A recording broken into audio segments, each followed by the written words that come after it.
ये शिव महापुराण की कथा कहती है कि 100 काम छोड़ो, सबसे पहले भोजन करो। 1000 काम छोड़ो, सबसे पहले स्नान करो। 1,00,000 काम छोड़ो, सबसे पहले दान करो। भोजन भूखे को कराओ, प्यासे को पानी पिलाओ। और करोड़ों काम छोड़ दो, सबसे पहले अपने नगर में अगर शिव महापुराण की कथा हो रही हो तो वहां 5 मिनट जाकर बैठ जाओ। अपने क्षेत्र में, अपने नगर में, अपने मोहल्ले में, अपनी सोसाइटी में, अपने कॉलोनी में कहीं 100 kilometre, 50 kilometre, 150 kilometre, 200 kilometre, 300, 400 kilometre के दायरे में भी अगर शिव महापुराण की कथा भगवान शंकर की आशीर्वाद से, उनकी कृपा से अगर आपको श्रवण करने को मिल जाए तो वहाँ 10 मिनट, 15 मिनट, 5 मिनट, 3 मिनट जरूर। किसी ने पूछा, गुरुजी 3 घंटे की कथा में आप कह रहे हो कि 5 मिनट, 2 मिनट, 1 मिनट जाकर बैठ जाओ, उतनी कृपा भोलेनाथ जी कर देते हैं, इतना सा समय? हम कहते हैं शरीर में बड़े से बड़ा रोग होता है तो एक छोटी सी गोली खाने से पेट का दर्द ठीक हो जाता है, छोटी सी गोली खाने से सिर का दर्द ठीक हो जाता है, छोटी सी गोली खाने से घुटने का दर्द ठीक हो जाता है। तो 7 दिन की कथा में से अगर 1 मिनट की भी कथा मिल जाए तो बड़े से बड़ा दुख मेरा भोलेनाथ अपने आप काट देता है, अपने। और अकाल मृत्यु वो मरे जो काम करे चंडाल का, और काल उसका क्या बिगाड़े जो भक्त हो महाकाल का। जो शिव की आराधना करने वाला हो, शंकर की उपासना करने वाला, शिव भक्ति में डूबने वाला,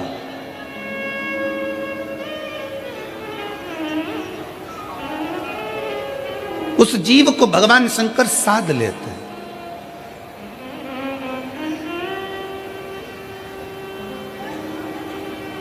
कई लोग कहते हैं, गुरुजी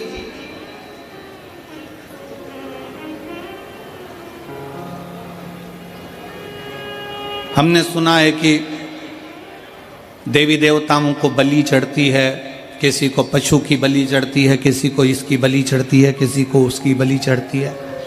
हमारी शिव महापुराण की कथा नहीं कहती कि किसी देवी देवता को बलि चढ़ती है। शंकर भगवान का तो एक नाम पशुपति नाथ है, जो पशुओं की रक्षा करने का भी देवता हो। अगर वो पशुपति नाथ है तो पशु की बलि से वो कभी प्रसन्न नहीं हो सकता।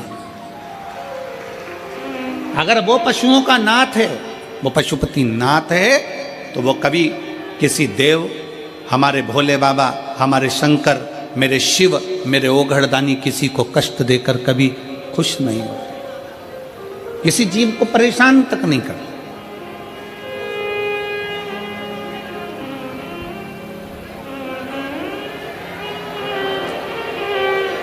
किसी को कष्ट नहीं देते मेरे शंकर।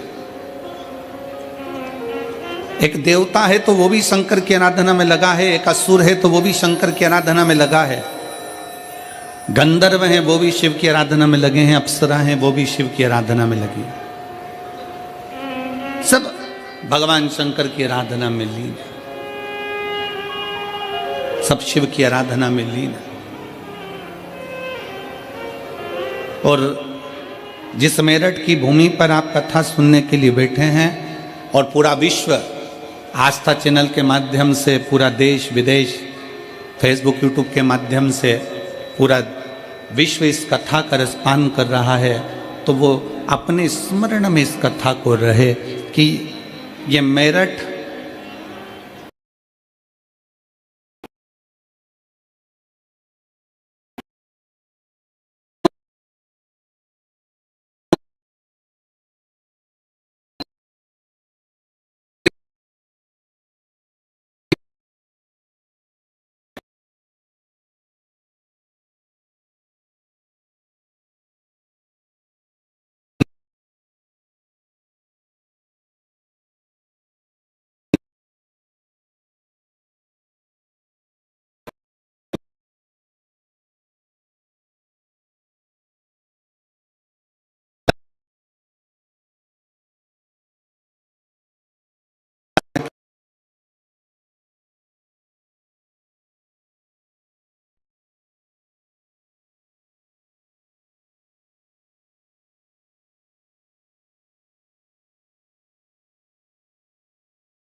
लंका अधिपति रावण को अपनी बेटी मंदोदरी शिव की आराधना में डूबी रही।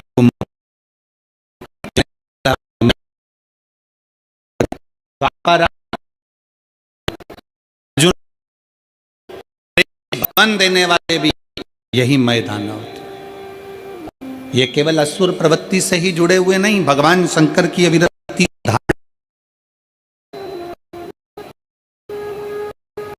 कितना पवित्र था है?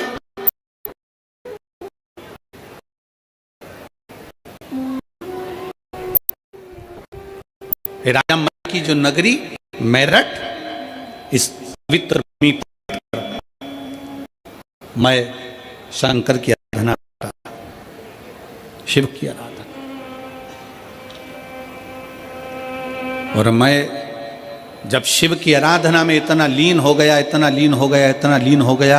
कि देवता उसकी डिगा नहीं पाए।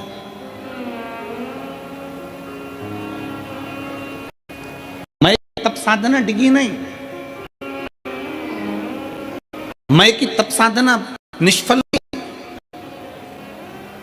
और होता है, शिव महापुराण की कथा कि जब आप भगवान की भक्ति करने के लिए बैठोगे, भगवान का भजन करने के लिए बैठोगे, जब आप भगवान शंकर की आराधना करने के लिए बैठोगे, दुनिया के लोग आपके उस मार्ग से आपको विचलित करेंगे, आपको उस मार्ग से हटाएंगे।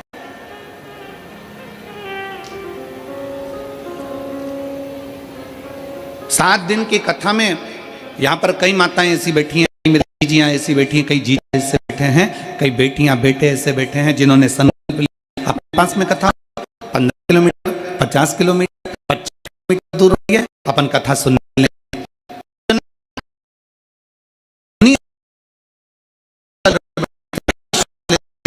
और मालूम पड़े कि वो कथा चालू होना थी 15 तारीख को और 14 तारीख को फूफा जी आ गए घर। और फूफा जी तो आए, उनके साथ आए, उनसे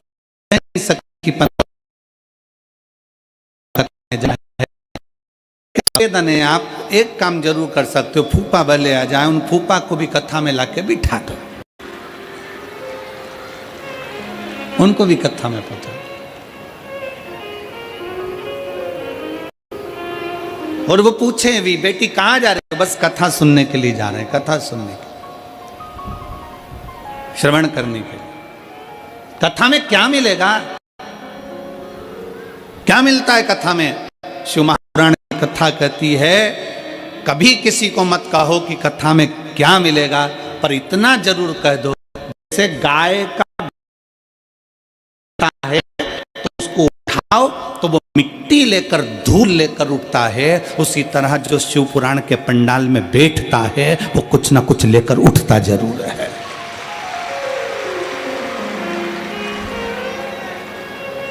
गाय का गोबर जमीन पर गिरा, गाय का गोबर जमीन पर गिरा तो वो मिट्टी लेकर उठा, धूल लेकर उठा, पत्थर कंकर लेकर उठा। उसी तरह जब कोई मनुष्य, कोई मानव, कोई शिव महापुराण की कथा में जाकर बैठता है, कोई पंडाल में जाकर बैठता है, शिव तत्व का स्मरण करने के लिए बैठता है, शिव कथा को श्रवण करने के लिए बैठता है, तो वो खाली नहीं जाता। क्यों? क्योंकि दादाजी की गोद में पोता बैठता है ना, तो दादाजी का कोई पेन निकाल लेता है, कहीं मोबाइल निकाल लेता है, कहीं उसके जेब में से कोई सामान निकाल लेता है, और दादाजी खुद पेन दे देते, उसको मोबाइल दे देते, उसको सामान दे देते,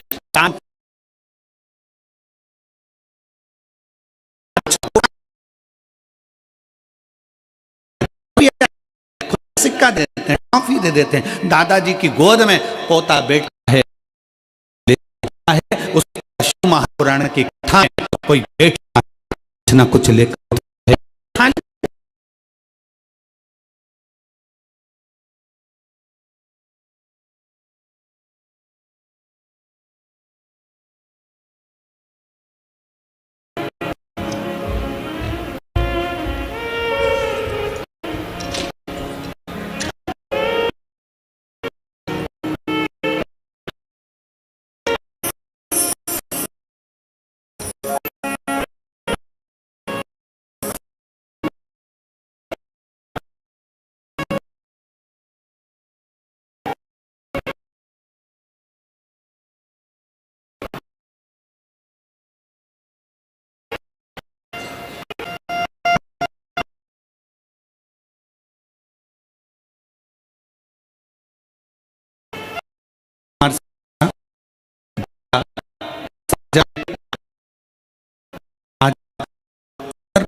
शिवाय ओम नमः शिवाय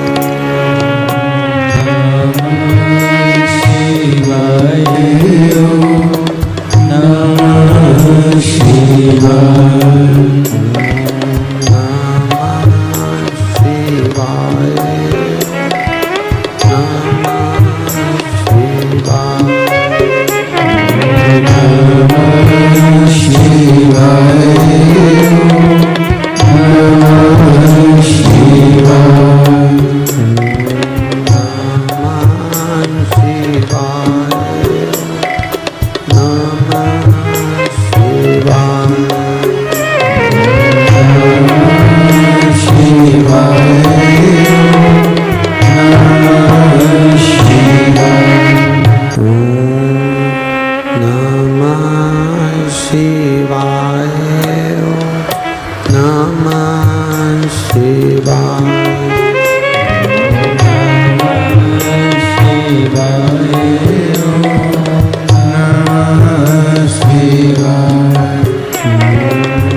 धीमा बजाओ भोलानाथ डमरू धीमा बजाओ, धीमा बजाओ भोलानाथ डमरू धीमा बजाओ, धीमा बजाओ भोला धीमा बजाओ, धीमा बजाओ भोला धीमा बजाओ, ओ धीमा बजाओ भोला धीमा बजाओ, धीमा बजाओ भोला धीमा बजाओ, अरे धीमा बजाओ भोलानाथ डमरू धीमा बजाओ, धीमा बजाओ भोलानाथ, ताली से बजते हुए धीमा बजाओ।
गया भरोसा खाली नहीं जाता। गुरुजी, मेरा मकान एक गली में बहुत पीछे था तथा घर की बैठक में ही मेरी छोटी सी दुकान थी। गली में होने की वजह से काम भी नहीं चलता था, हम बहुत परेशान थे, लेकिन हमें अपने शंकर पर पूरा विश्वास था। मैंने घर में ही एक छोटी सी शिवलिंग मिट्टी के पात्र में स्थापित कर दी। हम दोनों पति पत्नी रोज शिवलिंग का श्रृंगार करते, जल एवं बेलपत्र चढ़ाते। कहीं पर बैठी हों, मेरा नाम सौरभ वर्मा है, पत्नी निशा वर्मा।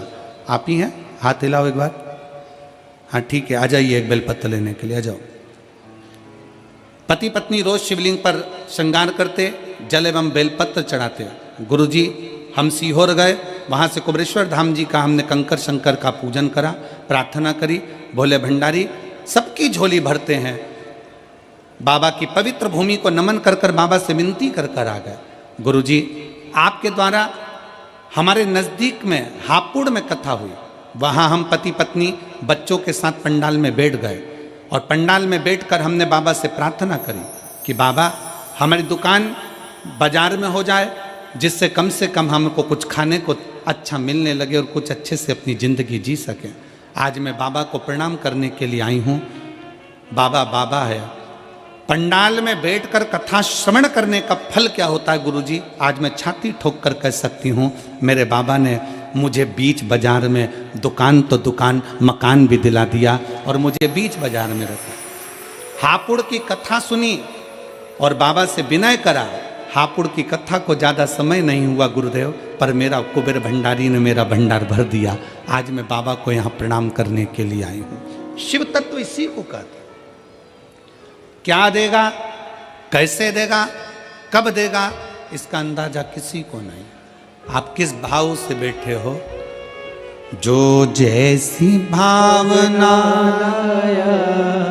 जिसको आता है वो साथ में बोले, जो जैसी भावना लाया वो वैसा ही फल पाया, नहीं खाली उसे लौटाया वो मन ही मन हर्षाया, और कर दिया माला माल काशी वाले ने, लुटा दिया भंडार काशी वाले ने, कर दिया माला माल काशी वाले ने, लुटा दिया भंडार काशी वाले ने। नेत्र ठीक है?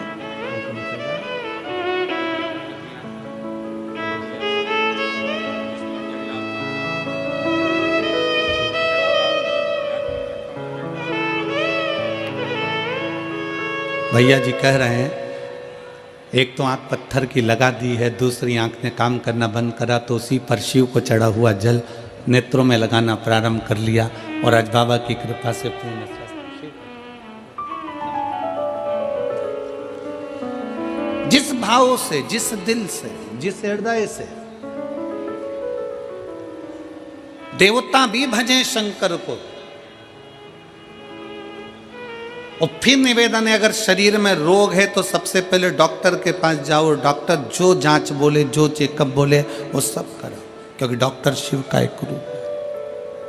और उसके साथ में फिर शंकर की शरणागति पकड़ो, शिव का द्वार पकड़ो।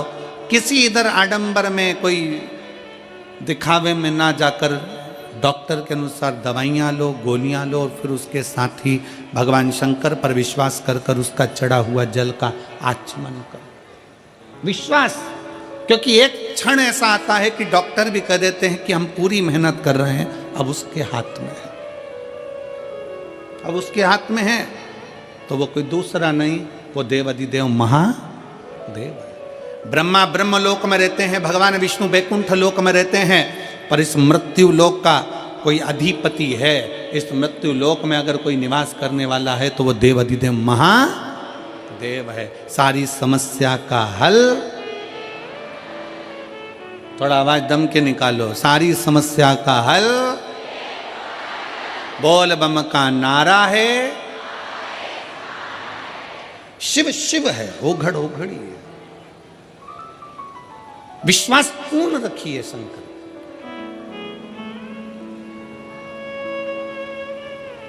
मैदानों ये वही नगरी है मैदानव की, मेरठ की वो नगरी जहां बैठकर भगवान शंकर की आराधना मैदानव करता, शिव की आराधना।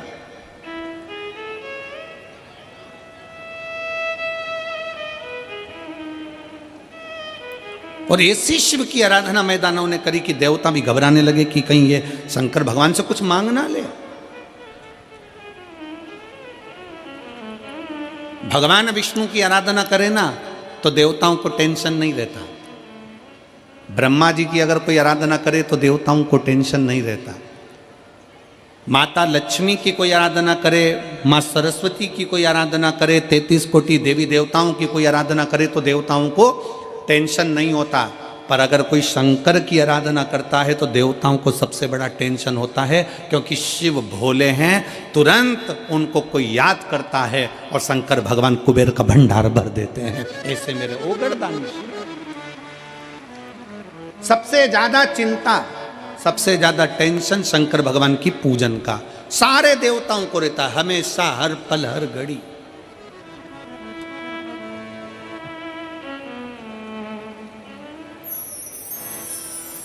और एक और बात सुन लो मेरठ वालों, ए मेरठ की जीजियों और जीजाओं, बहुत सावधानी से सुनिएगा। आप इतनी सारी संख्या में पहुंचे हो ना कथा श्रवण करने के लिए, तो देवताओं को टेंशन हो गया तुम्हें देख देख के। कब इतने सारे आए हैं, शंकर जी की कथा सुनेंगे और शिव जी की कथा सुनेंगे तो खाली तो कोई जाता नहीं है। शंकर ना जाने इनको क्या क्या देकर भेज देगा, कोई भरोसा नहीं है। शिव शिव है, ओघड़ी ओघड़ी है, शंभु शंभु है।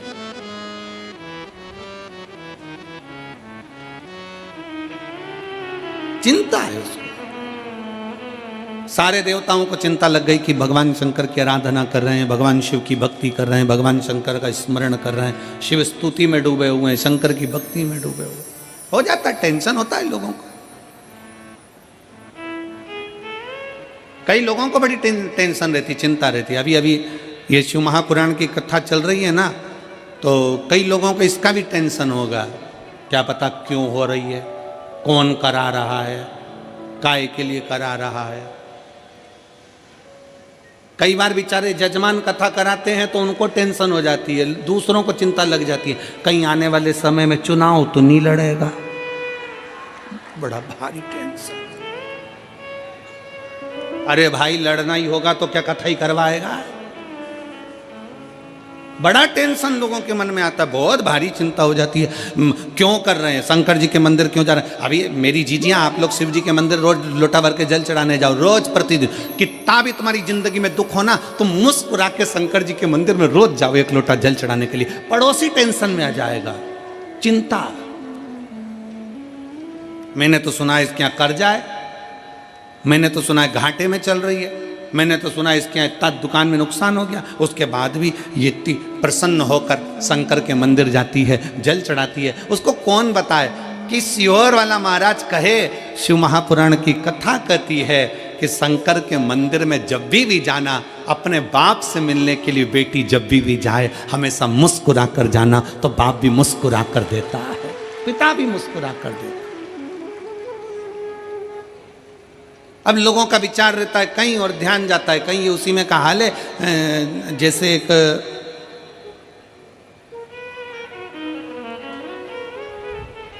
पति की पत्नी मर गई,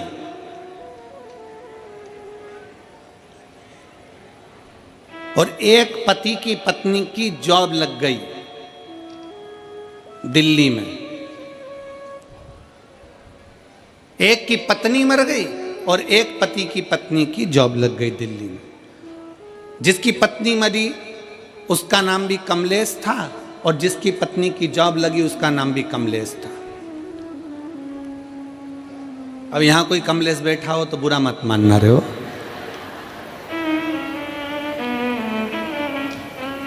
अब पत्नी की जॉब लग गई, पत्नी दिल्ली पहुंच गई। दिल्ली पहुंच के उसने अपने पति को मोबाइल पे मैसेज करा, मैं आराम से पहुंच गई हूं, 8 दिन में तुमको भी यहाँ बुला लूंगी।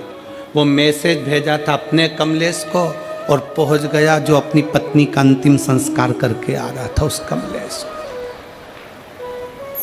अब जो पत्नी का अंतिम संस्कार करके आ रहा था, एकदम उसके मोबाइल पर मैसेज गया और उसने मैसेज पढ़ा, मैं आराम से पहुंच गई हूं, 8 दिन में तुमको भी बुला लूंगी। चक्कर खा के जमीन पे गिर गया। घर के लोगों ने पानी का छींटा दिया, बेचारी को पत्नी का गम हो गया होगा, पत्नी मर गई इसलिए चक्कर आए होंगे। उससे पूछा क्यों चक्कर आए, उसने कहा जाते से मैसेज कर दिया। जाते से किसने? पत्नी ने। क्या मैसेज करा? मैं आराम से पहुंच गई हूं, 8 दिन में तुमको भी बुला लूंगी और मुझे भी लेकर जाएगी। इतने में घर के लोगों ने कहा, अरे ओ पगला, वो मोबाइल लेके नहीं गई है, ये तो किसी दूसरे कमलेश का है और तेरे पास आ गया।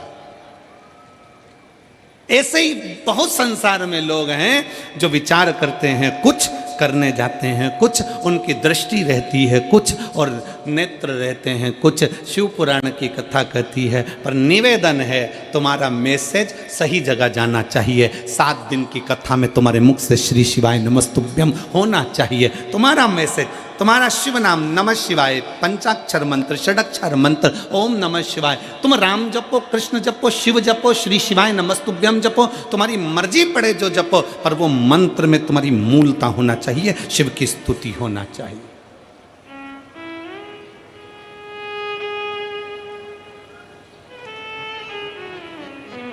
उसमें दिखावा नहीं होना चाहिए, उसमें आडंबर नहीं होना चाहिए।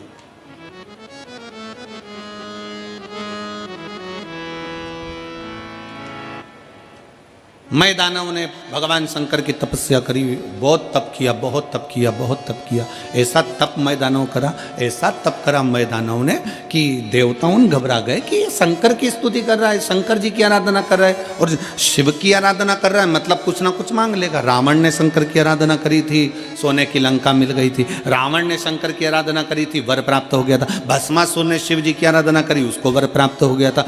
जो मांगता है, शंकर भगवान तो इतने भोले हैं, इतने भोले हैं कि जैसे छोटा सा बच्चा, बच्चे से कह दो पापा, तुरंत कहे बेटा टॉफी देना, बच्चा टॉफी दे देता है। बेटा मम्मी को ये देना, लो मम्मी को दे देता। भोला बच्चा जैसा होता है वैसा ही मेरा भोलेनाथ है, मेरा शंकर, मेरा ओघड़ी दानी है, वो तुरंत दे देता है। किसी से कुछ लेता ही नहीं, देता ही देता।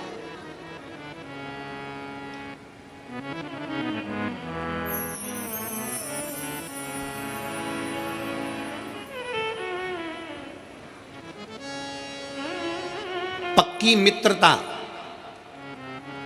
पक्की दोस्ती का लक्षण क्या होता है? जरा जम के बोलिए, पक्की दोस्ती का लक्षण क्या है? पक्की मित्रता का लक्षण क्या है? तुम अपने दोस्त के यहाँ जाकर भोजन करो, यह पक्की दोस्ती है। तुम तुम्हारे दोस्त के यहाँ शादी में शामिल हो गए, यह पक्की दोस्ती है। पक्की दोस्ती का लक्षण क्या है? शिव महापुराण की कथा कहती है, पक्की दोस्ती का सबसे बड़ा लक्षण है कि जिसमें लेने का भाव नहीं होता। पक्की दोस्ती का लक्षण यहाँ देने का भाव होता है, दिया जाता है, दिया जाता है। यहाँ लेने का भाव नहीं है, केवल देने का भाव। अगर दोस्त के मन में यह आ जाए ना कि मुझे इससे लेना है, मुझे इससे इतना लेना है, मुझे ये करना है, मुझे इससे प्राप्त करना है, इसलिए मैंने इससे दोस्ती रखी है, मैंने ऐसा रखा है, तो ये तो दोस्ती नहीं हो सकती। दोस्ती के अंतर्गत दिया जाता है। ले भाई बैठ, ले भाई प्रदान करा, फिर दिया, फिर दिया, फिर दिया, देने में कम नहीं। इसलिए मेरे भगवान कृष्ण भी जितने राधा जी के लिए नहीं रोए, मेरे भगवान कृष्ण उतने सुदामा के लिए रोए, क्योंकि देने का भाव था। सुदामा के पास देने के लिए कुछ भी नहीं था, तो भी सुदामा बाजू में से मांग कर तंदुल लेकर पोटली में बांध कर अपनी पत्नी से लेकर चल दिया और भगवान कृष्ण को देकर आ गया, क्योंकि उसका देने का भाव था, लेने का नहीं।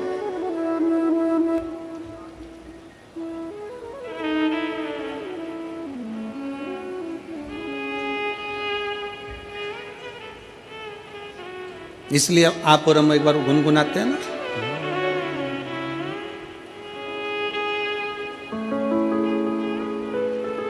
जितनी राधा रोई रोई कान्हा के लिए,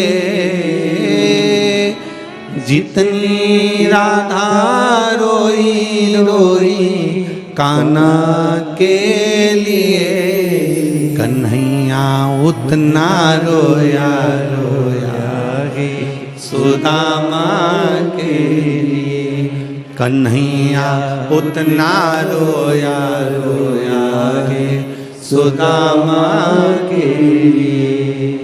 जितनी राधा रोई रोई कान्हा के लिए, जितनी राधा रोई रोई कान्हा के लिए, कन्हैया उतना रोया रोया है सुदामा के लिए, कन्हैया उतना रोया रोया है सुदामा के लिए। सच्ची मित्रता में देने का भाव होता है। देवता चिंता में आ जाते हैं अगर कोई शंकर की आराधना करे, शिव को एक लोटा जल चढ़ाए, शंकर की आराधना करे, शिव स्तुति करे, तो देवताओं को चिंता लग जाती है ना जाने क्या मांग लेगा,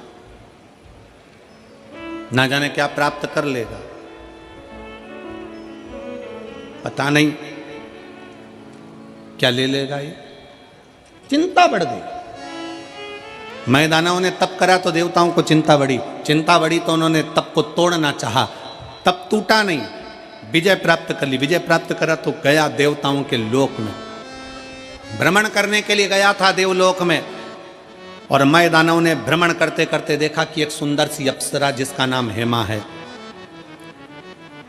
जिसका नाम हेमा है, बड़ी सुंदर सी अप्सरा है देवलोक की। इतनी सुंदर अप्सरा है, जितनी देवलोक में अप्सरा हैं वो भगवान का भजन करे ना करे पर देवताओं का मनोरंजन करती, उनको प्रसन्न करने का प्रयास करती। पर हेमा नाम की अप्सरा एक ऐसी अप्सरा थी जो भगवान शंकर की भक्ति में डूबी रहती थी। हेमा अप्सरा शिव की भक्ति में डूबी रहती। अजय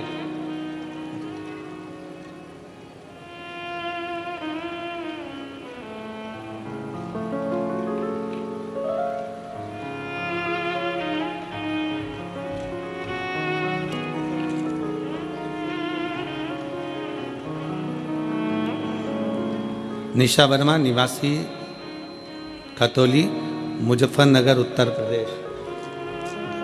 बधाई हो, बहुत जय बेटा, बधाई हो। बुला लो उनको। गुरु जी आपके कारण बहुत बदतमीजी करी भाई, नहीं दिया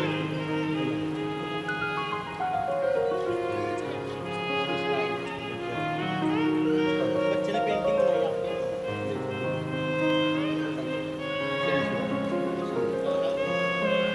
एक बार जोरदार ताली बजाकर स्वागत आपके लिए। शिव तत्व की प्राप्ति है, भगवान शंकर की प्राप्ति, शिव स्तुति है।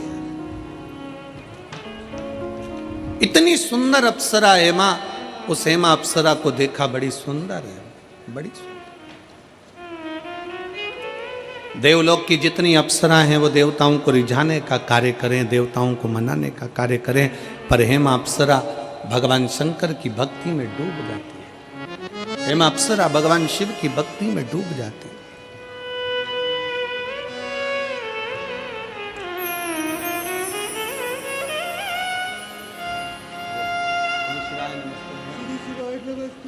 गुरु जी, मैं 6 साल से आपकी भक्ति करता हूँ, गलती मुझे एक बात का दुख हुआ, मेरे दिल को बड़ी चोट लगी जब आपने मेरे बच्चों को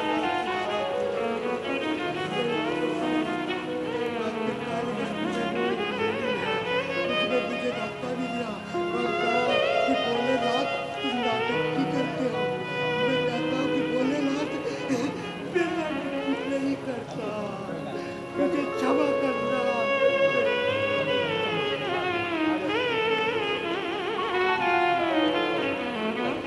श्री शिवाय शिव भक्ति में लीन। हेमा का नियम था भगवान शिव की भक्ति कर।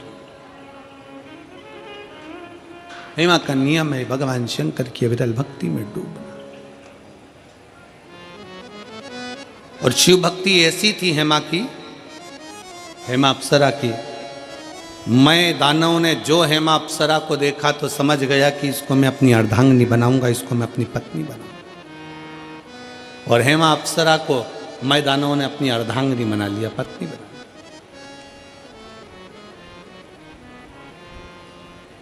संतान का सुख नहीं था मैं के। समय आने पर मैं दानव ने अपनी पत्नी के साथ बैठकर तप साधना करी। ऐसी तप साधना में डूबा मैं दानव, ऐसी तप साधना में डूबा अपनी पत्नी के साथ, क्योंकि मैं भी शंकर की आराधना करता था और हेमा भी शिव की आराधना करती थी। शंकर जी के मंदिर में जाकर अगर आप एक लोटा जल चढ़ा रहे हो, शिव के मंदिर जा रहे हो, शिव महापुराण की कथा कहती है कि तुम्हारा घर स्वर्ग है कि नरक है, इसका अंदाजा आप खुद लगा सकते हो। आपके घर में अगर अतिथि आ रहे हैं, आपके घर में से रोज एक रोटी गौ माता की निकल रही है, आपके घर में छोटे छोटे बच्चे की किलकारियां हैं, आपके घर में बुजुर्गों के मुख से आशीर्वाद निकल रहा है, और आपके घर से एक लोटा जल रोज शंकर के शिवालय तक जा रहा है। आपके घर में अगर भगवान शंकर की रोज पूजन की आवाज आती हो, घंटी का नाद होता हो, रोज दीप जलता हो, तो समझ लेना कि तुम्हारा घर किसी स्वर्ग से कम नहीं है, तुम्हारा घर स्वर्ग है।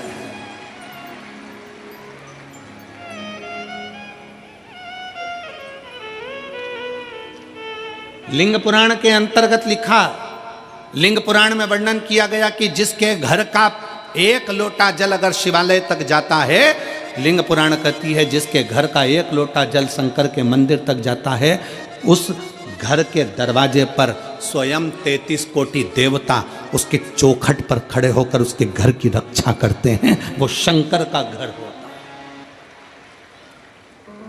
वो शिव का घर है। आपके घर से अगर एक लोटा जल चढ़ाने के लिए आप शंकर के मंदिर में जा रहे हो, शिव के शिवालय तक जा रहे हो, शंकर की चौखट तक जा रहे हो, समझ लेना आपका घर नहीं, शंकर का घर है। 33 कोटि देवता उसके दरवाजे पर खड़े रहते हैं, 33 कोटि देवता उसके द्वार पर खड़े रहते हैं। शिव का द्वार है वो, शंकर का द्वार।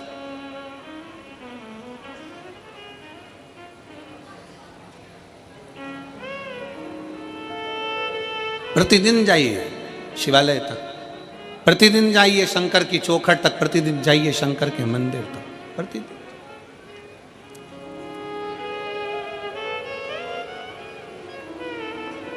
मैं दानव हेमा के साथ में बैठकर तप साधना में लीन हो गए। उसी समय पर एक मधुरा नाम की एक अप्सरा हुई। जो मधुरा नाम की अप्सरा शंकर भगवान के स्वरूप को देखकर मोहित हो गई। शिव का बड़ा सुंदर स्वरूप था उस मधुरा का, और बड़ी सुंदर थी मधुरा, इतनी सुंदर भगवान शंकर की ओर मोहित हो गई। शंकर भगवान की पूजन में लग गई। शिव जी को जल चढ़ाना, शंकर जी के ऊपर बेलपत्र चढ़ाना, शंकर जी की आराधना करना, शिव की स्तुति करना। अब कोई कहे गुरु जी शंकर भगवान की आराधना तो अप्सरा कर रही हैं, शंकर भगवान की आराधना तो देवता कर रहे हैं, शंकर भगवान की आराधना तो मनुष्य कर रहे हैं, शंकर भगवान की आराधना तो पशु कर रहे हैं। शंकर की कथा और शंकर की पुराण और शंकर की पूजन रावण भी करता है, तो शंकर की पूजन भगवान श्री राम भी करते हैं। ये शिव की आराधना है। रावण भी शिव की आराधना करता है तो राम जी भी शिव की आराधना करते हैं। कंस भी अगर शंकर की आराधना करते हैं तो भगवान कृष्ण भी शिव की आराधना करते हैं।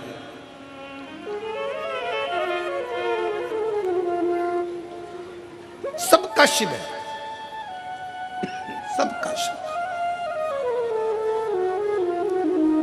किसी एक का शिव नहीं, सबका शंकर है, सबका शंकर, सबका शिव।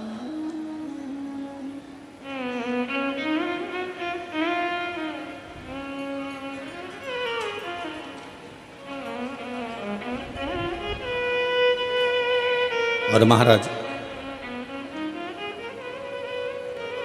फिर निवेदन है कि दुख में ना कोई तेरे साथ रहेगा, साथ रहेगा तो महादेव रहेगा। कोई साथ नहीं देगा, रहेगा शंकर तुम्हारे साथ में, शिव तुम्हारे साथ में, हर पल हर घड़ी हर क्षण है। और फिर निवेदन है, तुम ये कभी मत सोचना कि कोई तुम्हारा साथ दे जाएंगे। हो सकता है तुम्हारी दुख की घड़ी में तुम सोचो कि सियोर वाला महाराज आ जाएगा। ना ना ना ना, ये प्रपंच में पढ़ना ही मत कि सियोर वाला महाराज तुम्हारी दुख की घड़ी में आ जाएगा। ना,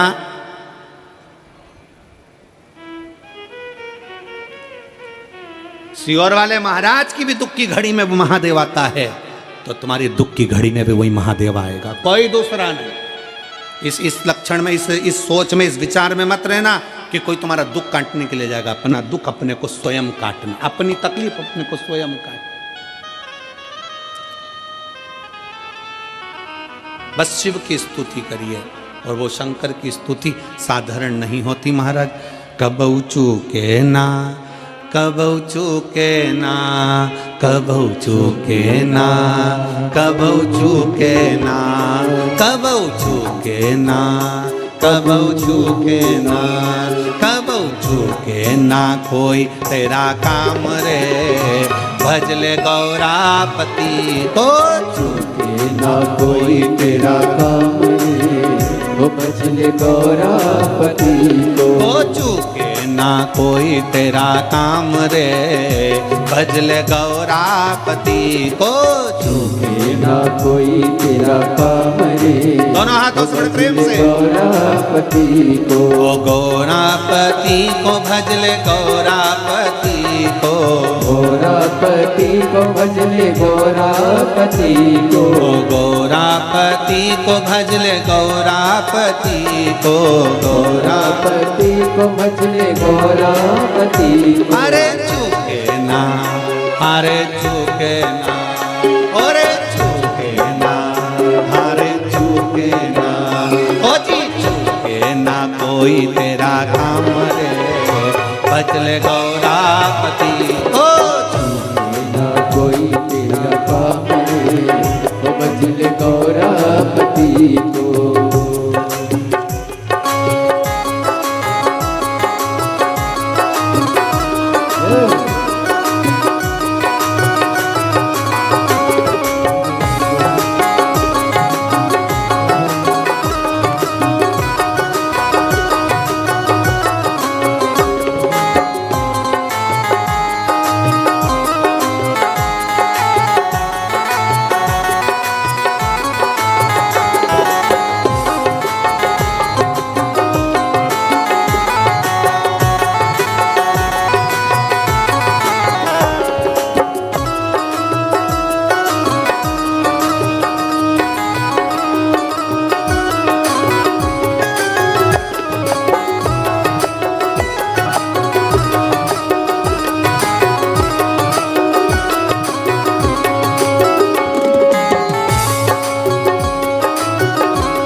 मेरे काना भी बजते, गौरापति को मेरे काना भी बजते, गौरापति को मेरे काना भी बजते, गौरापति को मेरे काना भी बजते।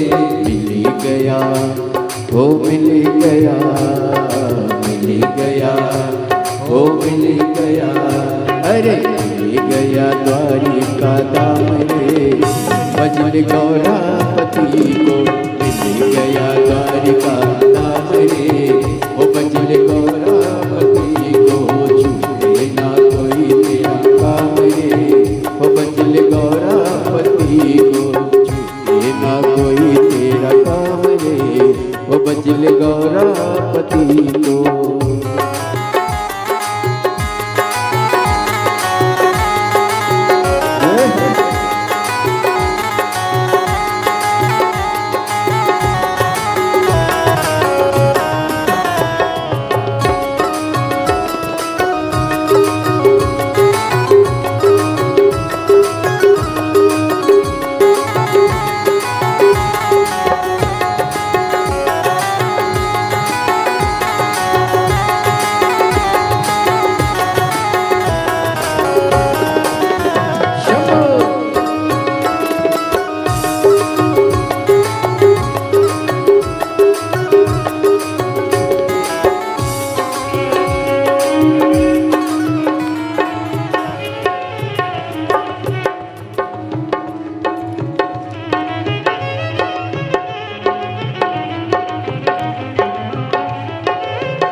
नारायण भी भजते, गौरापति को नारायण भी भजते, गौरापति को नारायण भी भजते, गौरापति को नारायण भी भजते।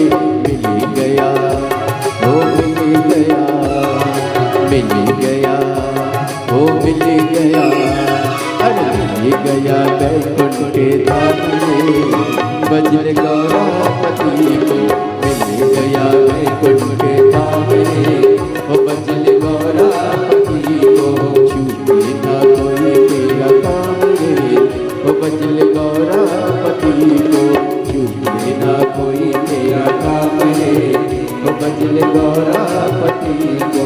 गौरापति को भजले गौरापति को, गौरापति को भजले गौरापति को, गौरापति को भजले गौरापति को, गौरापति को भजले गौरापति को। कबौ चूके ना, कबौ चूके ना, कबौ चूके ना, कबौ चूके ना, कबौ चूके ना कोई तेरा काम रे, भजले गौरापति को छूटे ना कोई तेरा काम रे, वो भजले गौरापति को। कबौ चूके ना कोई तेरा काम रे, भजले गौरापति को चूके ना कोई तेरा काम रे, वो भजले गौरापति, भजले गौरापति को भजले गौरापति, भजले गौरापति को भजले गौरापति, भजले गौरापति को भजले गौरापति।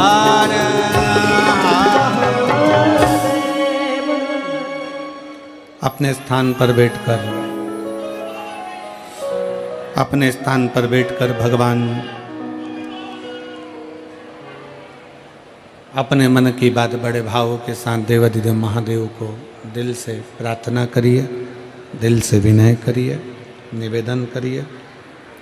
जहाँ जगह मिले वहाँ बैठकर बाबा को अपने भाव हृदय से कहें। जिस स्तुति को गाने के लिए संपूर्ण आस्था चैनल पर शिव भक्त, फेसबुक यूट्यूब पर शिव भक्त आस लगा कर बैठते हैं, मेरठ की इस पवित्र धरा से, उत्तर प्रदेश की इस भूमि से आप सब लाखों संख्या में आए शिव भक्त बड़े दिल से बाबा से प्रार्थना करें। जिनको आता है वो साथ में बोलेंगे और बाबा से अपने मन की बात कहेंगे।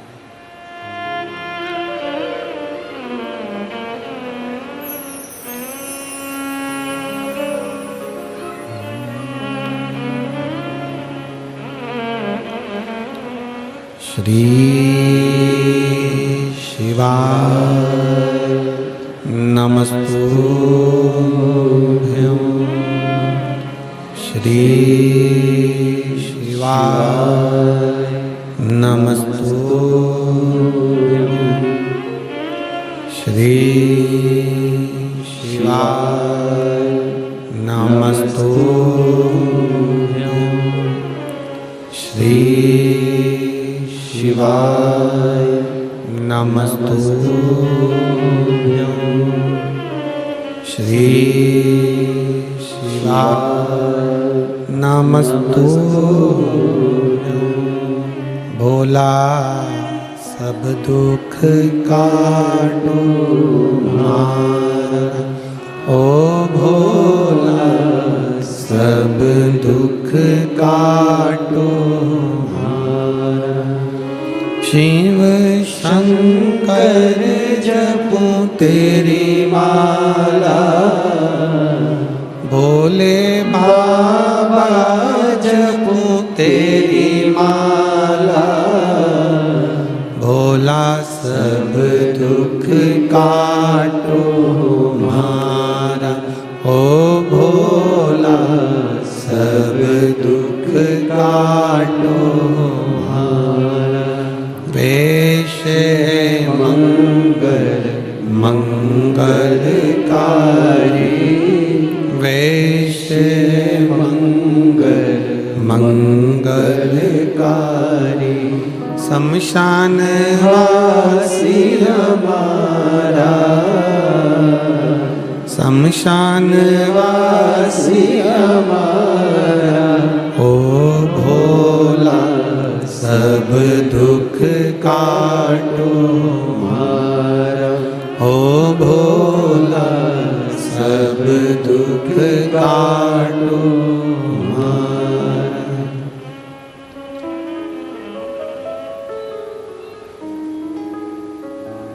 भगवान देवाधिदेव महादेव शिव कथा कह रहे हैं, भगवान शंकर का चरित्र कह रहे हैं। एक मधुरा नाम की अप्सरा शंकर भगवान को देखकर मोहित हुई, पूजन करना प्रारंभ करे।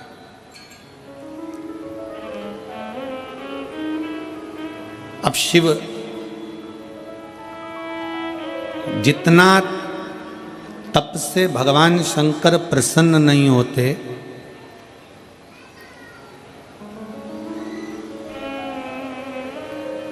जितना बड़े बड़े यज्ञ और अनुष्ठान से भगवान शंकर प्रसन्न नहीं होते, उतना भगवान शंकर एक लोटा जल से प्रसन्न हो जाते हैं। एक लोटे जल से मेरा देवाधिदेव महादेव प्रसन्न हो जाते, मेरा शंकर प्रसन्न हो जाता। और मधुरा को ये मालूम पड़ गया, मधुरा ने जान लिया कि भगवान शंकर की पूजन शिव पर चढ़ाया गया, एक बेलपत्र शंकर पर चढ़ाया गया, एक लोटा जल, शंकर की करी गई भक्ति खाली नहीं जाएगी। शंकर की स्तुति खाली नहीं जाएगी।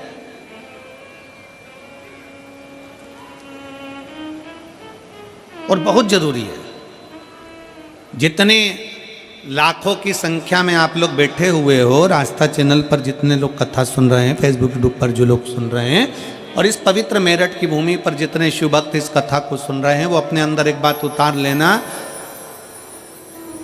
तुम अगर धर्म की रक्षा कर रहे हो, तुम धर्म के पथ पर आगे बढ़ रहे हो, और तुम अगर धर्म को ज्ञात कर कर धर्म की रक्षा में लगे हो तो एक दिन वही धर्म तुम्हारी भी रक्षा करेगा और तुमको भी बचाने का प्रयास करेगा। आज चारों तरफ उपद्रवी लोग सनातन धर्म को नीचे दबाने का प्रयास कर रहे हैं। आज के जमाने में सनातन धर्म को नीचे की ओर ले जाया जा रहा है। भगवान की निंदा करना, शंकर जी पर दूध क्यों चढ़ा रहे हो, शंकर जी की आराधना क्यों कर रहे हो, देवी जी पे चूनर क्यों चढ़ा रहे हो, देवी जी की आराधना क्यों कर रहे हो, क्यों शंकर जी की पूजन करते हो, क्यों देवताओं की पूजन करते हो। दुनिया के लोगों ने एक लक्ष्य बना रखा है कि सनातन धर्म के देवताओं को बदनाम किया जाए, सनातन धर्म के देवताओं के लिए अपशब्द कहा जाए, और जब ये सनातन धर्म से हट जाएं तो हमारे अपने धर्म में इनको ले लिया जाए और इनके अपने धर्म में विराजमान कर कर इनको भी धर्म भ्रष्ट कर दिया जाए। पर मेरठ वासियों और मेरठ की मेरी जीजियों, चिंता विषय नहीं है।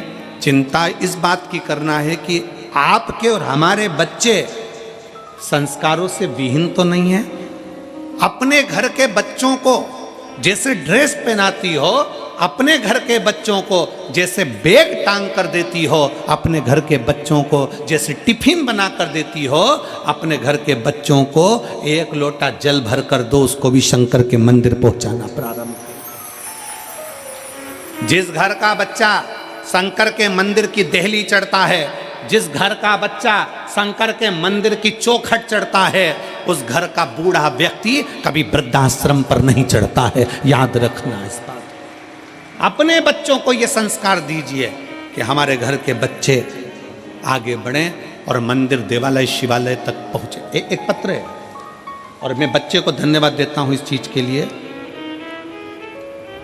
कि बच्चे ने कुछ भी नहीं छुपाया, जो बोलना था सब बोल दिया।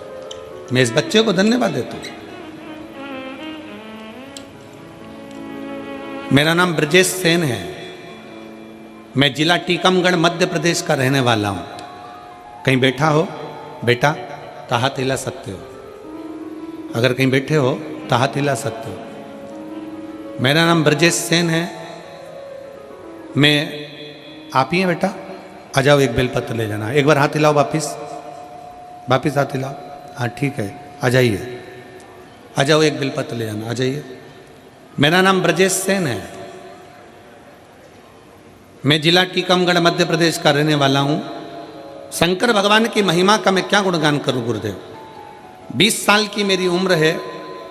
मुझे गलत लोगों की संगत के कारण 18 साल का था तब से ही गलत लत में लग गया था। ड्रिंक करना, मदिरा पीना और गलत गलत कार्य करना।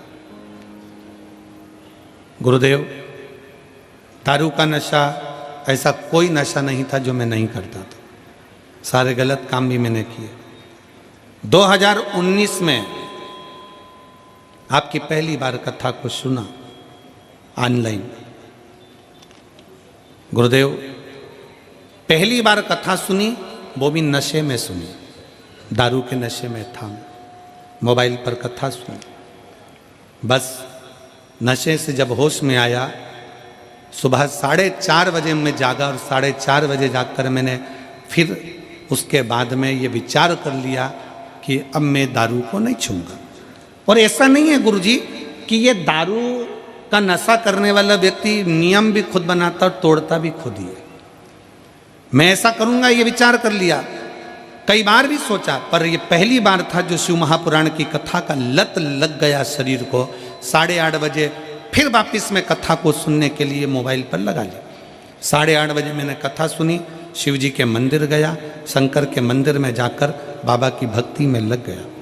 सीहोर पहुंचा, बाबा का वहाँ पर कंकर शंकर पूजन करा, वहाँ से रुद्राक्ष ले आया, बाबा की कावड़ बढ़ी, बाबा से विनती करना प्रारंभ कर दिया कि कभी नशा ना करूं और कभी गलत काम ना करूं। गुरुदेव, आज बाबा की कृपा से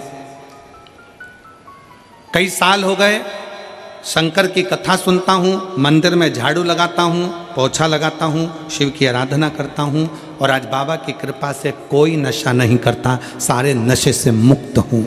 और 1 साल नहीं, कई साल निकल गए। बाबा 3 साल से नित्य लगातार नियम से 3 साल से नित्य लगातार 3 साल से नित्य नियम से मंदिर झाड़ू पोछा सुबह शाम सब 3 साल से नित्य नियम से मंदिर झाड़ू पोछा सब कर रहा हूँ और बाबा की कृपा से सारे नशे से मुक्त हूँ और बाबा ने अब मेरा हाथ भी पकड़ लिया, बाबा की कृपा से आगे भी बढ़ रहा हूँ। ये शिव है, इसको शंकर कहते हैं।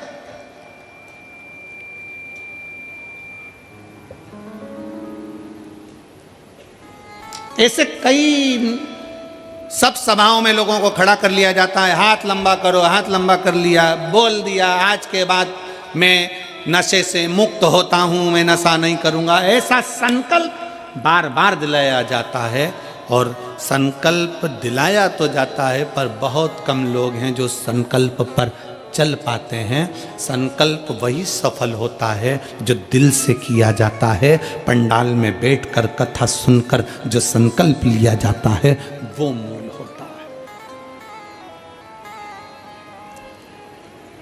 वो मूल है।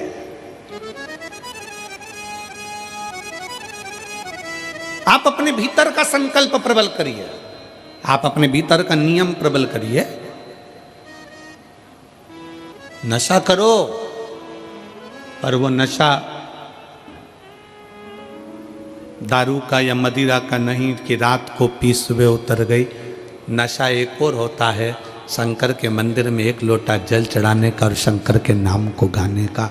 वो कभी उतरता नहीं, वो कभी नहीं उतरता। वो नशा शिव भक्ति का जितना चढ़ता है, मैं दानव है, असुर है, राक्षस है, पर उसने शंकर की भक्ति का नशा जो धारण करा वो नशा ऐसा रहा कि देवलोक की अप्सरा हेमा अप्सरा के साथ उसका विवाह हो गया। मैं दानव को शंकर की भक्ति का नशा ऐसा चढ़ा कि इसी मेरठ की भूमि पर मैं दानव की इसी नगरी में रहकर उसने अपनी पत्नी के साथ में भगवान शंकर की आराधना करी कि मुझे संतान सुख प्राप्त हो। और एक मधुरा नाम की एक अप्सरा शिव को देखकर मोहित हो गई। उस अप्सरा ने कोई तप साधना नहीं करी, शंकर की पूजन, 1 लोटा जल, 1 बेलपत्र शंकर को, 1 अक्षत चढ़ाती, प्रार्थना करती। एक दिन माता पार्वती को लगा कि ये अप्सरा शंकर को पाना चाहती है, शंकर से कुछ पाना नहीं चाहती, शिव को पाना चाहती है। पार्वती को बुरा लग गया।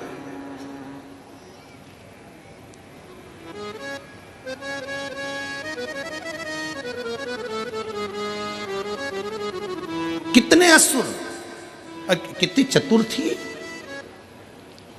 रामचरितमानस की युद्ध का क्रम प्रारंभ करने वाली वो एक रावण की बहन, क्या नाम था, जम के बोलो जरा, शूर्पणखा, कितनी समझदार थी।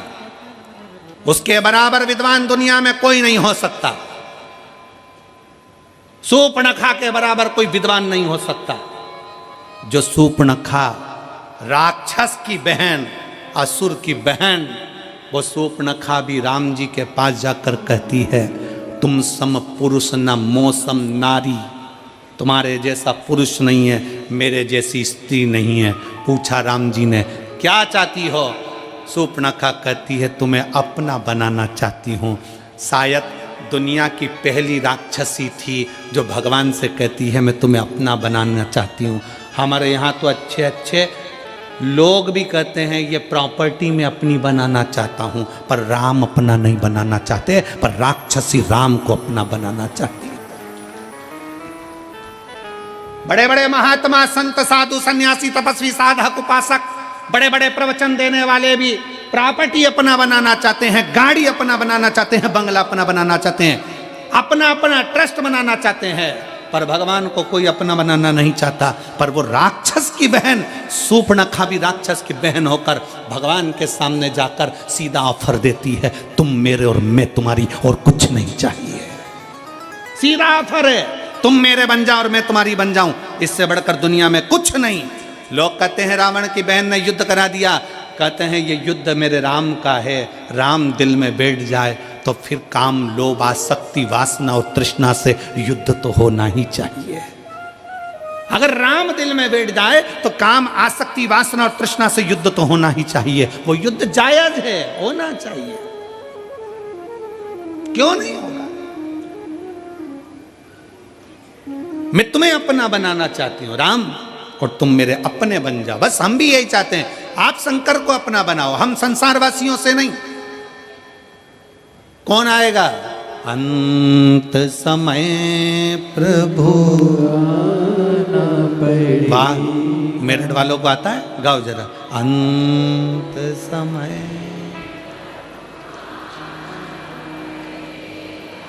वचन निभा, आए ना आए प्रभु कुटुंब कबीला, अंत समय समय प्रभु आना पड़ेगा। वचन दिया तो निभाना पड़ेगा। अंत समय प्रभु आना पड़ेगा।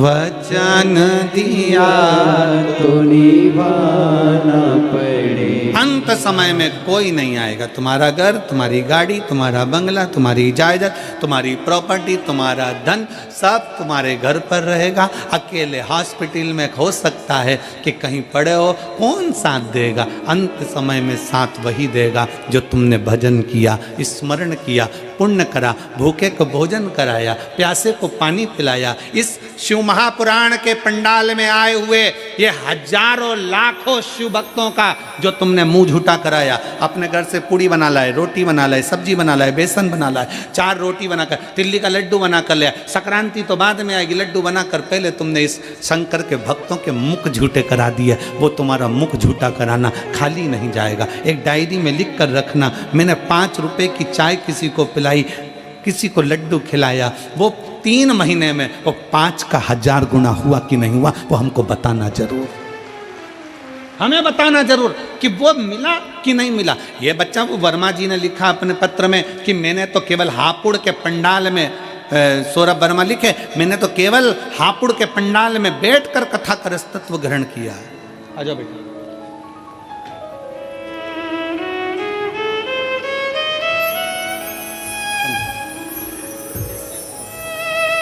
इस बच्चे के लिए भी ताली बजाओ जिसने प्रेरणा दी है आज की टीम को।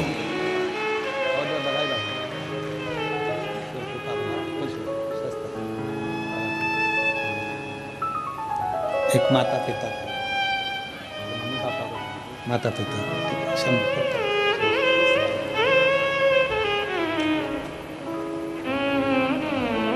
आपका किया गया भजन, आपका किया गया स्मरण, फिर निवेदन है, पैसा साथ नहीं जाएगा, करोड़ों का धन है, सब यहीं छूट जाएगा, पर पैसे का पुण्य बनाइए।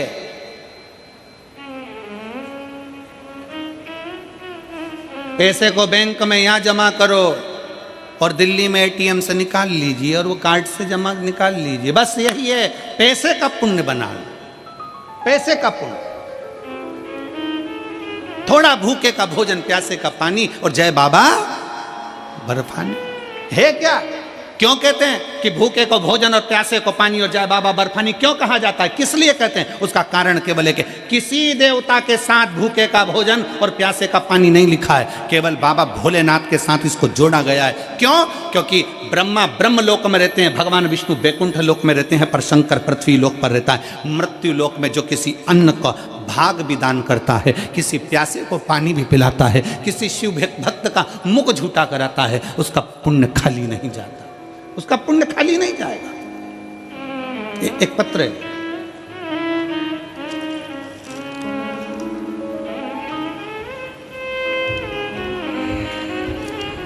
मेरा नाम ओमवती है, मेरा मोबाइल नंबर ये है। कहीं बैठी हैं ओमवती जी? मैं गाजियाबाद से रहने वाली हूँ, गाजियाबाद के रमते राम रोड की रहने वाली हूँ। पत्र को आप लोग एलईडी के माध्यम से पढ़ सकते हैं। आप ही हैं? एक बार वापस साथ ही लाओ, आ जाइए, एक बेलपत्र ले जाओ, आ जाओ। मेरा नाम ओमवती है, मैं मोबाइल नंबर ये है। मैं गाजियाबाद रमते राम रोड की रहने वाली हूँ। कुछ दिन पहले मेरे देवर को बुखार आ गया था। अचानक से उसके पेट में दर्द उठा तो हम उसको डॉक्टर के यहाँ लेकर गए। डॉक्टर ने उसका MRI और अल्ट्रासाउंड कराया। हम रिपोर्ट लेकर डॉक्टर के पास गए तो डॉक्टर ने ट्यूमर बता दिया। हम सुनकर घबरा गए, उनकी हालत बिगड़ गई। फिर हम उनको लेकर पत्र, आस्था चैनल वाले LED पर दिखा रहे हो, आप लोग LED पर पत्र को पढ़ सकते हो साथ में। हालत बिगड़ गई। फिर हम उनको लेकर वसुंधरा हॉस्पिटल लेकर गए। वहाँ डॉक्टर ने लीवर में कैंसर बता दिया। जब लीवर में कैंसर बता दिया तो घर के सभी लोग परेशान हो गए। फिर डॉक्टरों ने कहा, उनका एक पीस निकालकर बॉम्बे टेस्ट के लिए भेजा। हम भोले बाबा से प्रार्थना करने लगे, गुरुदेव रुद्राक्ष का जल पिलाते और बेलपत्ती लाकर उनकी जेब में रखते। जिस समय पर उनका शरीर का भाग काटा गया और डॉक्टर ने बॉम्बे के लिए भेजा, तब हमने उन्हें रुद्राक्ष का जल दिया, शिव का चढ़ा पानी पिलाया, पत्ती खिला दी और बाद में फिर उसकी रिपोर्ट आने का हम इंतज़ार करते रहे। हम बाबा को आज धन्यवाद देने इसलिए आए हैं क्योंकि हमें डॉक्टर ने कैंसर बता दिया था। जब बॉम्बे जांच के लिए फिर गई और वापस लौट कर आई तो शंकर ने ऐसी कृपा कर दी कि डॉक्टर ने कह दिया बॉम्बे की रिपोर्ट एकदम नॉर्मल है, इसमें कैंसर नहीं है। मैं बाबा को यहाँ प्रणाम करने के लिए आई हूँ। मैं बाबा को यहाँ प्रणाम करने के लिए शिव तत्व में एक लाइन अच्छी लिखी है, आप और हम गुनगुना लेते हैं। खाली ना जाता कोई दर से तुम्हारे, खाली ना जाता कोई दर से तुम्हारे, मैं भी खड़ी हूँ नन्ही बाहें पसारे, अपने हृदय से लगा लो गिरी जा रही हूँ, उठा लो भोले अपने दर से अब तो ना टालो, गिरा जा रहा हूँ, उठा लो। आप शिव को जल चढ़ा रहे हो, उसके लिए विनय कर रहे हो, निवेदन कर रहे हो, महापुराण की कथा पंडाल में बैठकर श्रवण कर रहे हो, भले कितने भी दूर से आए हो, आस्था और विश्वास के साथ बैठे हो तो वो भी तुम्हारे विश्वास को टूटने नहीं देगा। संसार के लोग तुम्हारा भरोसा तोड़ देंगे पर मेरा महादेव कभी भरोसा नहीं तोड़ता। वो महादेव है और भरोसे को जीवित रखता है, जीवित रखता, वो नहीं टूटने देता।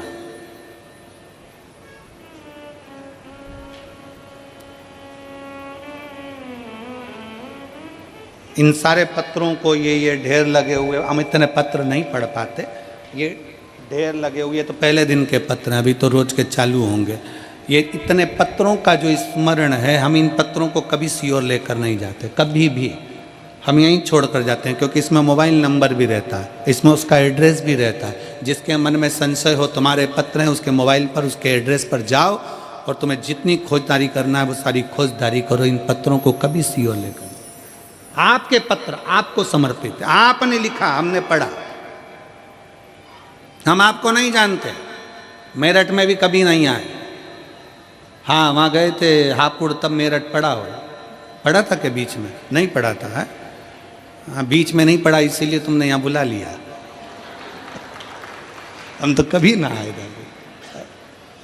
वो तो बाबा की कृपा है और मैं यजमान परिवारों को इसके लिए बहुत बहुत साधुवाद देता हूँ।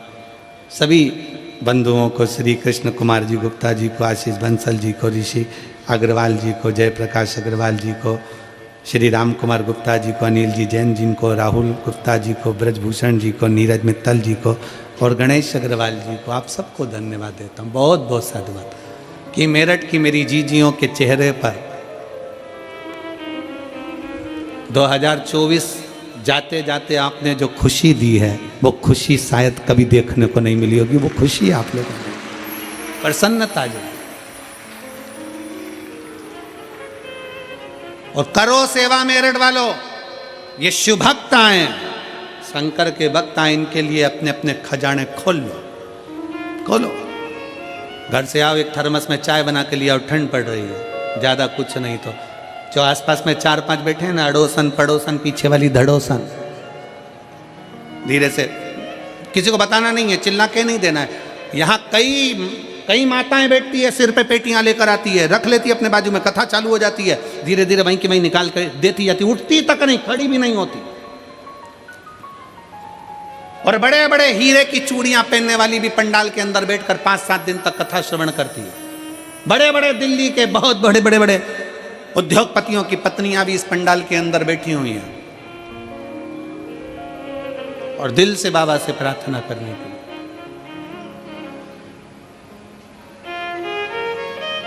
शिव की भक्ति करो। मधुरा नाम की अप्सरा ने शंकर को, पार्वती जी को क्रोध आ गया, पार्वती को लगा कि ये क्या कर रही है। पार्वती गुस्से में आकर माता पार्वती ने मधुरा को श्राप दे दिया, तुझे श्राप देती हूं, तू मेंढक बनेगी, मेंढकी बनकर, मेंढक बनकर तू कुएं में रहेगी। रोने लगी है अप्सरा मधुरा, मेरी गलती क्या है, मेरी क्या गलती। तो शिव को गलत दृष्टि से देखा, शंकर को तूने गलत दृष्टि से देखा, शंकर को गलत दृष्टि से। हाँ, शिव महापुराण की कथा कहती है, विधाता ने तुम्हारे भाग्य में, भाग्य माता ने तुम्हारे भाग्य में, ब्रह्मा जी ने तुम्हारे भाग्य में, तुम्हारी लेखनी में अगर दुख लिख दिया है, कहीं मत जाओ, किसी के पास जाकर मत दुख को रो। विधाता के भाग्य को कोई नहीं पलट सकता, पर विधाता के भाग्य को महादेव पलट सकते हैं, वो शिव है, शंकर।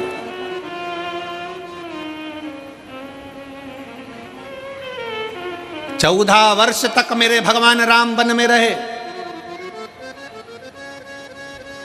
पूरे राम जी के वन गमन के समय पर अभी की शासन ने, भारत सरकार ने, वर्तमान के सरकार ने, मैं वर्तमान की इस भारत सरकार को बहुत बहुत धन्यवाद देते हैं कि अयोध्या से लंका तक के बीच में राम पथ गमन बनाया गया है। आशीष जी, आप कभी जाएंगे तो अयोध्या से राम पथ गमन बना हुआ है। गुप्ता जी, वहां पूरे राम पथ गमन बनाया गया, भारत सरकार ने उसको बनाया। और राम पथ गमन को अगर आप दर्शन करेंगे तो राम पथ गमन में जितने राम के मंदिर नहीं है, राम पथ गमन में जितने किसी देवता के मंदिर नहीं है, अयोध्या से लेकर लंका तक के बीच में सबसे ज्यादा मंदिर शंकर जी के हैं। क्यों, क्या कारण है? उसका एक कारण था, जब दशरथ जी से विदा मांगकर भगवान राम चले, तो विदा मांगते हुए जब चलते हैं तो माता कौशल्या जी राम जी से कहती हैं, राम तुम्हारे पिता तुम्हारे साथ में तो नहीं जा रहे, तुम्हारी माता तुम्हारे साथ वन में तो नहीं जा रही, पर तुम्हारे साथ तुम्हारे एक पिता देवाधिदेव महादेव तुम्हारे साथ वन में जा रहे हैं। प्रतिदिन शंकर के शिवलिंग का निर्माण करना, पूजन करना भगवान राम का प्रतिदिन का नियम था। एक पार्थिव शिवलिंग का पूजन करते थे, निर्माण करते थे, पूजन करते थे। जब तक मेरे राम पार्थिव शिवलिंग का पूजन नहीं कर लेते तब तक जल नहीं पीते थे। यही निर्णय अर्जुन का था, यही निर्णय युधिष्ठिर का था। जब तक पानी नहीं पीते थे, जल चढ़ाया, राम जी ने पूजन करी, फिर जल पिया। पार्थिव लिंग का निर्माण मेरे राम जी करे तो पूरे अयोध्या से लेके लंका तक राम पथगमन में जितने मंदिर हैं शंकर भगवान के, और सब मेरे राम जी ने जितने पार्थिव शिवलिंग का निर्माण प्रतिदिन करते थे, वहां पर राम पथगमन पर राम जी के मंदिर का सुंदर सुंदर निर्माण हुआ है। पूरे राम पथगमन में आप दर्शन करिए, भारत सरकार ने जो बना रहे हैं राम पथगमन, उसके अंतर्गत दर्शन करिए। और इसके लिए मैं उत्तर प्रदेश सरकार को माननीय योगी जी को भी धन्यवाद देता हूं कि उन्होंने उत्तर प्रदेश सरकार के इस राम पथ गमन में भी श्रेष्ठ शिव मंदिरों का निर्माण करवाया।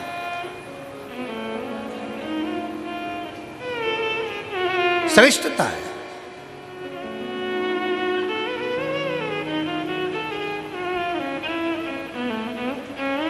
शिव को पहचानना, शंकर को जानना जरूर। जो शंकर भगवान को जान गया, पहचान। एक पत्र में उसने वर्णन किया है महाराज,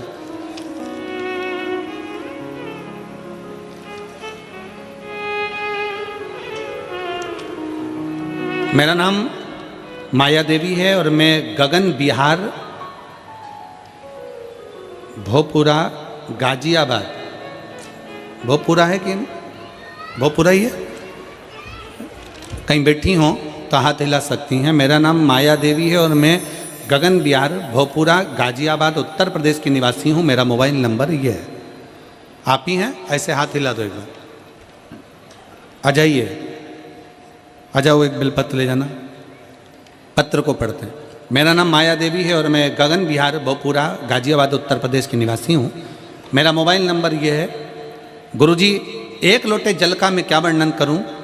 2022 अगस्त का महीना जब मुझे सांस लेने में तकलीफ हुई, खाना पीना खाने में तकलीफ होने लगी, तब मैंने छोटे मोटे डॉक्टर अस्पताल में इलाज कराया, लेकिन कोई आराम नहीं हुआ। उसके बाद मुझे हापुड़ के रामा अस्पताल ले जाया गया, जहां मेरी सोनोग्राफी हुई और जिसमें फेफड़े में कुछ गांठ आई और जिसकी जांच दिल्ली के IIMS अस्पताल में होनी थी। वहां जब टेस्ट हुआ तो गुरुदेव पता चला कि तीसरी अवस्था का, थर्ड स्टेज का फेफड़ों का कैंसर हो गया है। थर्ड स्टेज का फेफड़ों का कैंसर सुनाया गया। पूरे घर में मातम सा पसर गया और गली मोहल्ले व रिश्तेदार भी कहने लगे इस बीमारी का तो कोई इलाज ही नहीं है। तभी एक व्यक्ति द्वारा पता चला कि आस्था चैनल पर पंडित प्रदीप मिश्रा शिव महापुराण की कथा करते हैं, जिसके सुनने व उपाय करने से बीमारी ठीक हो सकती है। अब मैं कथा सुनने लगी व उपाय करने लगी। इस दौरान मैं हरिद्वार में बाबा की कांवड़ भरने चली गई। फिर मैं वहाँ से आई, सीहोर चली गई। पंडाल में 7 दिन तक मैंने कथा सुनी, रुद्राक्ष महोत्सव को श्रवण किया और बाबा को रोज जल चढ़ाती, रुद्राक्षोत्सव का आनंद लेती। IMS फिर मुझे अस्पताल में भर्ती किया गया। अब जान बचना मुश्किल था। मेरे फेफड़ों का पानी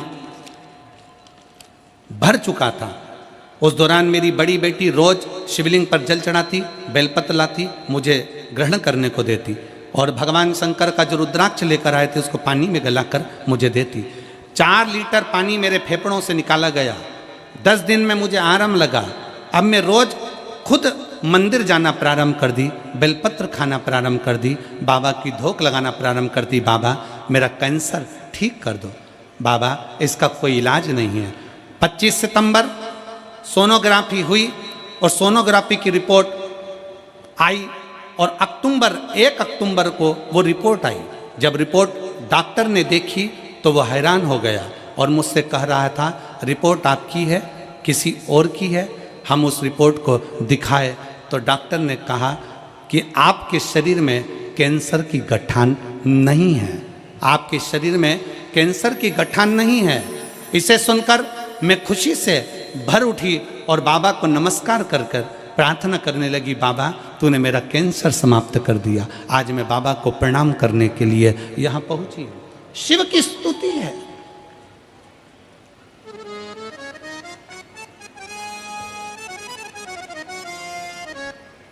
लाइन अच्छी लिखी है, सारी समस्या का हल एक लोटा।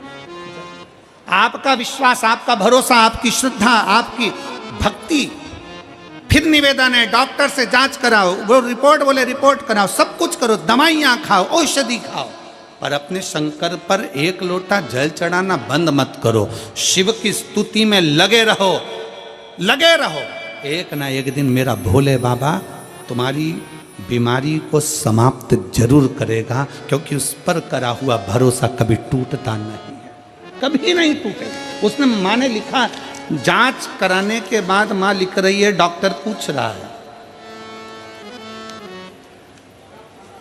1 अक्टूबर 25 अक्टूबर को सोनोग्राफी कराई, 1 अक्टूबर को जांच आई और रिपोर्ट डॉक्टर ने देखी तो वो हैरान रह गया और मुझसे कहा यह रिपोर्ट आपकी है, ये रिपोर्ट आपकी है। हैरान हो गया कि ऐसा हो सकता है क्या? जिसके शरीर में एक बार कैंसर आ गया फिर रिपोर्ट नॉर्मल कैसे आ जाए? कैसे हो सकता, कैसे ठीक हो सकता?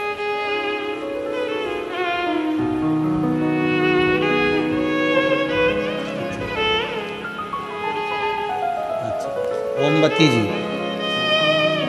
आपके देवर को जो प्रॉब्लम हो सब ठीक है? शीर्ष देखो देवर को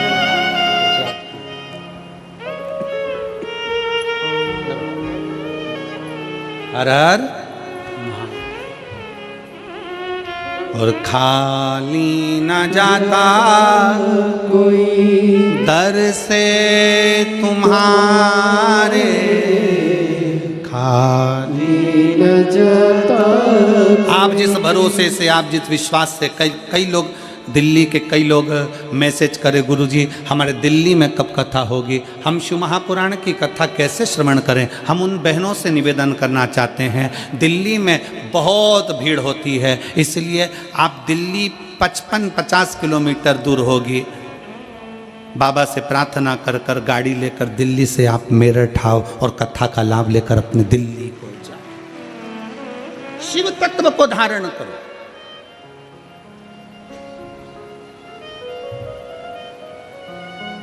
शिव तत्व क्या है, शंकर क्या, उसको पहचान।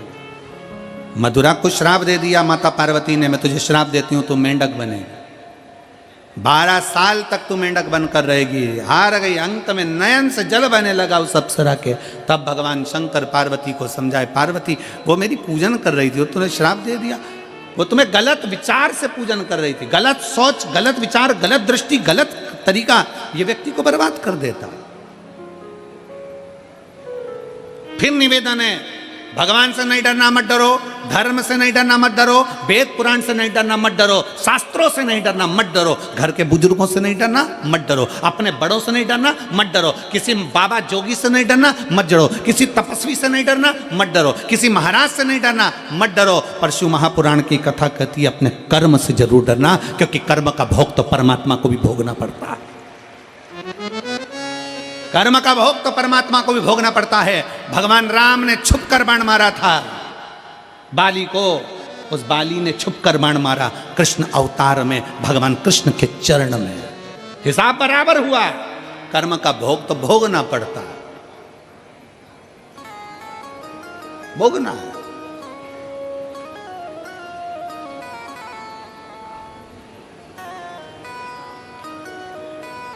इसीलिए निवेदन, मत बुरे कर्म कर बंदे वरना पछताएगा, भगवान की आंखों से तू बच नहीं पाएगा, तू बच नहीं पाएगा।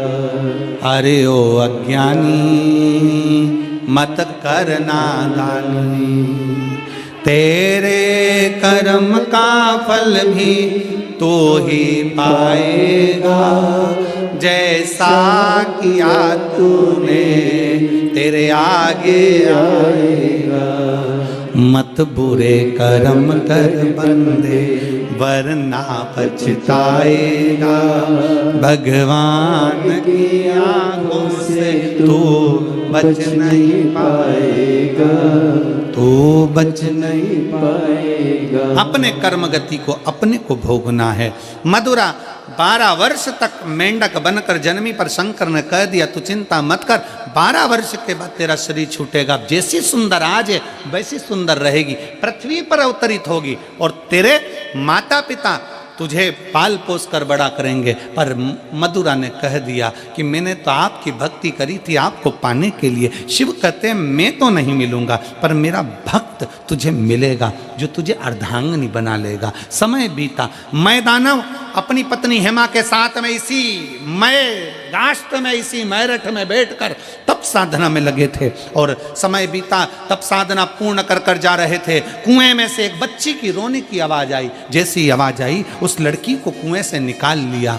मैदानव ने हेमा की गोद में डाल दिया। हेमा और मैदानव ने उस लड़की का नाम मंदोदरी रख दिया। उस लड़की का नाम मंदोदरी रख दिया। और वो मंदोदरी धीरे धीरे जब अवस्था लेने लगी, थोड़ी बड़ी हुई, पार्थिव लिंग का निर्माण करती, पूजन करती, पार्थिव लिंग का निर्माण कर कर पूजन में लीन हो गई। इतनी लीन हुई कि एक दिन मंदोदरी शंकर भगवान के एक शिवलिंग का निर्माण करती है और उस शिवलिंग पर एक बेलपत्र समर्पित कर कर घंटों तक बैठी रहती है। हाथ का स्पर्श कर कर शिवलिंग पर बेलपत्र रखकर बैठी रही। जब जाती शंकर के मंदिर में लीन हो जाती। आपसे भी कहा है, जैसे ये शिवलिंग है, मान लो ये शंकर का शिवलिंग है, और शिवलिंग की ये जो जलाधारी होती है ना, इस जलाधारी पर कभी मन करे, तुम्हारे मन का कोई भाव है और बहुत बहुत तकलीफ चल रही है, एक बेलपत्री को ले जाओ। बेलपत्री की डंडी उत्तर की ओर और बेलपत्री को यहाँ रखकर अपना हाथ का स्पर्श कर कर थोड़ी देर बैठकर बाबा से अपने मन की बात करो। कहीं एकांत में शिवलिंग मिल जाए तो वहां बैठकर बाबा से अपने दिल की बात करो। मंदोदरी उस शिवलिंग के पास जाकर बैठती, हाथ का स्पर्श करती, घंटों तक बैठी रहती, भगवान का पंचाक्षर मंत्र का जाप करती। नमः शिवाय, नमः शिवाय, नमः शिवाय, नमः शिवाय जपती रहती। आ जाइए।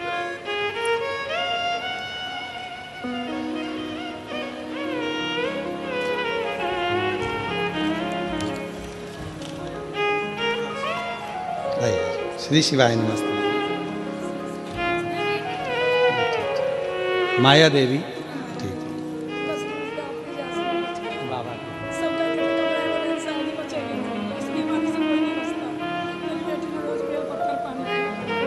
अच्छा, आपका विश्वास आपकी माँ को जीवित रख लिया शिव जी को। श्री शिवाय।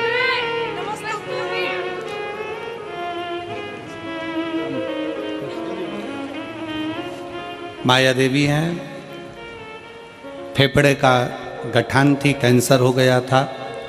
एक बार की जांच में कैंसर आया, दूसरी बार फिर जांच कराई गई। 25 सितंबर की जांच आई, 1 अक्टूबर को जांच कराई, दिखाने डॉक्टर को गई, सारी रिपोर्ट वापस नॉर्मल आ गई और शरीर में कैंसर नहीं रहा। यही शिव भक्ति है, इसी को शिव उपासना। मंदोदरी भगवान शंकर की आराधना में लीन हो गई। हाथ का स्पर्श कर कर बेलपत्री पर अपना हाथ रखकर बैठ जाती।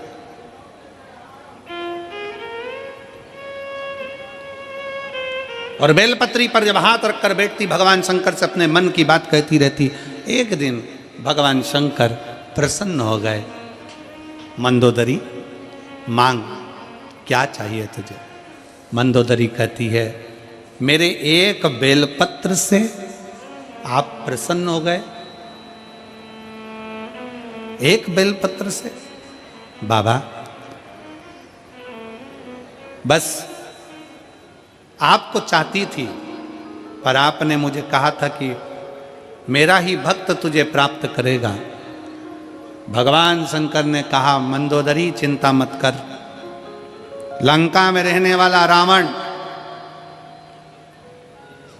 जो मेरी आराधना में हमेशा डूबा रहता है, तो उसकी अर्धांगिनी बनेगी। और मंदोदरी, तूने मेरी पूजन दिल से करी है, इस स्थान पर मैं बिल्केश्वर महादेव के नाम से यहाँ विराजमान रहूँगा। बिल्केश्वर महादेव के नाम से मैं विराजमान रहूँगा। हम तो मेरठ पहली बार आए हैं, पर हमको तो इतना स्मरण नहीं है, पर लिंग पुराण में, स्कंद पुराण में और शिव महापुराण में बेलकेश्वर महादेव का वर्णन आता है। यहाँ मंदिर है बेलकेश्वर महादेव का। बेलकेश्वर महादेव का वर्णन आता है कि मंदोदरी बैठकर भगवान शंकर की आराधना में लीन रही, स्पर्श कर कर बैठी रही। शिव वहाँ पर विराजित हुए।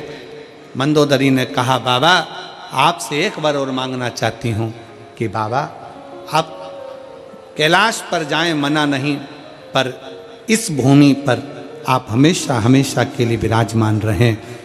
बेलकेश्वर महादेव के रूप में मेरा शंकर विराजित हो गया। मेरठ वासियों, मेरठ की मेरी जीजियों, मेरे जीजाओं, मेरी बेटियों, मेरी माताएं, मेरे भाई,